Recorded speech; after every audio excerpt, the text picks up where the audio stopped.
ఎందుకు ఎంత చెప్పినా పిల్లలు వినడం లేదని ఎప్పుడైనా అనిపించిందా? స్కూల్‌కి వెళ్ళమంటే నో. హోంవర్క్ చెయ్యమంటే నో. అండ్ స్క్రీన్ ఆఫ్ చేయమంటే నో. అప్పుడు మనకి ఒక్కటే అనిపిస్తుంది. ఇంత చేస్తున్నాం. అయినా ఎందుకు కోఆపరేట్ చేయడం లేదు? కొన్ని రోజుల క్రితం నాకు కూడా ఎగ్జాక్ట్‌లీ అలాంటి ఒక సిట్యుయేషన్ ఎదురైంది.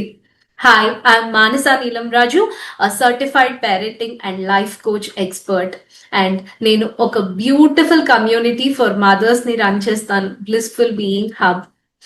సో ఆ రోజు ఉదయం మా బాబు వచ్చి, అమ్మా, నాకు ఈ రోజు స్కూల్కి వెళ్ళాలని లేదు అన్నాడు.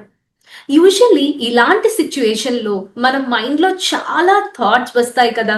ఏమైంది? ఫోర్స్ చెయ్యాలా? లేక వినాలా? నిజం చెప్పాలంటే నాకు కూడా ఒక్క సెకండ్ అలాగే అనిపించింది. బహుశా చాలామంది మదర్స్ ఈ సిచ్యుయేషన్ ఫేస్ చేసి ఉంటారు. కానీ ఆ రోజు జరిగిన ఒక్క చిన్న ఇన్సిడెంట్ నాకు 5 పవర్‌ఫుల్ పేరెంటింగ్ లెసన్స్‌ని నేర్పించింది. ఈ 5 లెసన్స్ ప్రతి పేరెంట్‌కి ఉపయోగపడతాయని నేను బిలీవ్ చేస్తున్నాను. అందుకే ఈ రోజు మీతో షేర్ చేయాలనుకుంటున్నాను. Before I share these lessons, ఒక విషయం క్లియర్‌గా చెప్పాలి.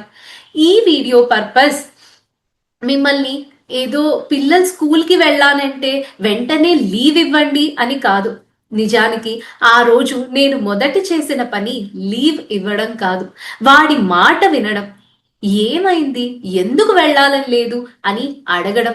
మనం చాలా సార్లు వెంటనే రియాక్ట్ అయిపోతాం. లేక వెంటనే సొల్యూషన్ మోడ్‌లోకి వెళ్ళిపోతాం. కానీ ఆ రోజు నేను ముందు అండర్‌స్టాండ్ చేయడానికి ట్రై చేశాను. అక్కడే కనెక్షన్ స్టార్ట్ అయింది. మరొక ఇంపార్టెంట్ విషయం. ఇది ఒకరోజు జరిగిన విషయము.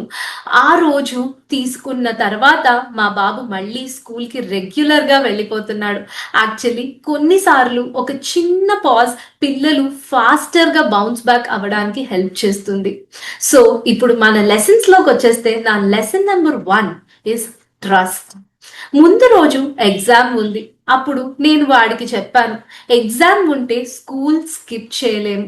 కానీ ఎగ్జామ్ లేని రోజైతే మాట్లాడుకుందాంలే అని. మరుసటి రోజు వాడు వచ్చి అది గుర్తుపెట్టుకొని, నిన్న నువ్వు చెప్పావు కదమ్మా అన్నాడు.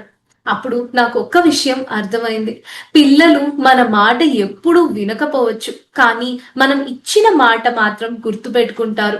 అంటే ఇక్కడ ట్రస్ట్ అనేది పిల్లలు మనల్ని నమ్మడం వల్ల కాదు, మనం కన్సిస్టెంట్ గా ఉండడం వల్ల బిల్డ్ అవుతుంది. అలాగే lesson number 2, children needs breaks too. ఆ రోజు వాడు చెప్పిన ఇంకో మాట నన్ను ఆలోచించజేసింది. నాకు టయర్డ్‌గా ఉంది అన్నాడు. మనం అడల్ట్స్‌గా టయర్డ్‌గా ఉంటే లీవ్ తీసుకుంటాం, రెస్ట్ తీసుకుంటాం, స్లో డౌన్ అవుతాం. అది కాకపోతే అబ్బా అని ఎక్స్‌ప్రెస్ చేయగలుగుతాం. అది నార్మల్. కానీ పిల్లలు టయర్డ్‌గా ఉన్నారు అంటే మనం చాలా త్వరగా లేజీ అనే లేబుల్ పెట్టేస్తాం. అక్కడ నాకు ఒక రియలైజేషన్ వచ్చింది. మనం బ్రేక్ తీసుకుంటే నార్మల్, మనం అలసిపోతాం కదా అనుకుంటాం. కానీ అదే పిల్లలు వచ్చి బ్రేక్ అడిగితే చాలా రాంగ్ అనుకుంటాం. ఎందుకు?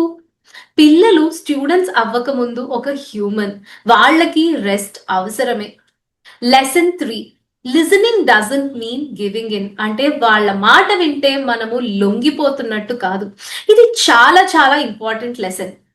నేను వాడి మాట విన్నాను, బ్రేక్ ఇచ్చాను. కానీ అన్నింటికి యెస్ చెప్పలేదు.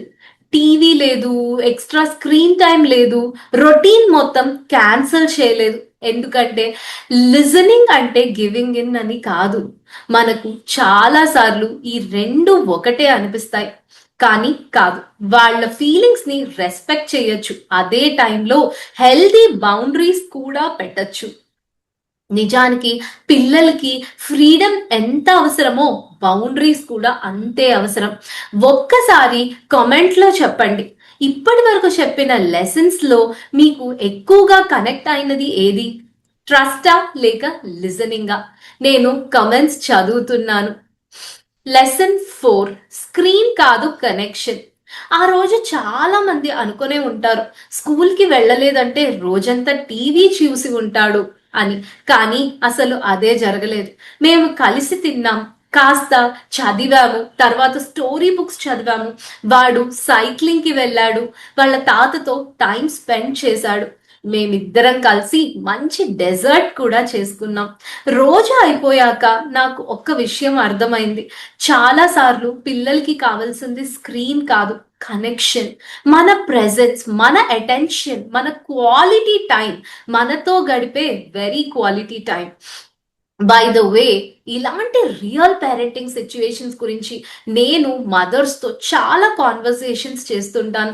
అందుకే మదర్స్కి నిజంగా ఏ ఛాలెంజెస్ వస్తున్నాయో తెలుసుకోవడానికి ఒక చిన్న సర్వే చేస్తున్నాను. వీడియో అయిపోయాక డిస్క్రిప్షన్లో లింక్ ఉంటుంది. మీ ఇన్పుట్ నాకు చాలా వాల్యుబుల్. అలాగే లెసన్ 5, ప్రెషర్ వర్సెస్ డిసిప్లిన్. ఈ మొత్తం ఎక్స్పీరియన్స్ లో బిగ్గెస్ట్ లెసన్ ఇదే. మనం పేరెంట్స్ గా మంచి కోసమే పుష్ చేస్తాము. స్కూల్ అని, హోంవర్క్ అని, రీడింగ్ అని, ప్రాక్టీస్ అని, గేమ్స్ అని, అన్ని మంచి కోసమే. కానీ కొన్నిసార్లు పిల్లలు డిసిప్లిన్ కి ఎదురు తిరగరు, ప్రెషర్ కి ఎదురు తిరుగుతారు. మళ్ళీ రిపీట్ చేస్తున్నాను, డిసిప్లిన్ కి ఎదురు తిరగరు, ప్రెషర్ కి ఎదురు తిరుగుతారు. ఎవరినైనా కాన్స్టెంట్లీ పుష్ చేస్తూ ఉంటే వెనక్కి తగ్గాలనిపిస్తుందా? మీరే చెప్పండి. పిల్లలు కూడా అంతే.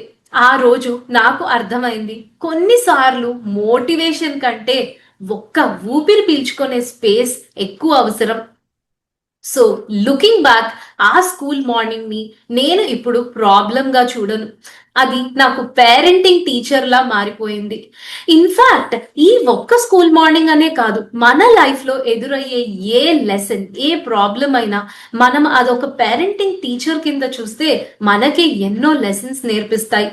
సో ఈ ఒక్క చిన్న ఇన్సిడెంట్ నాకు 5 పవర్ఫుల్ పేరెంటింగ్ లెసన్స్ నేర్పించింది. ఒకటి, ట్రస్ట్. రెండోది, break is very important. Number 3, listening doesn't mean giving in. Number 4, connection over screens.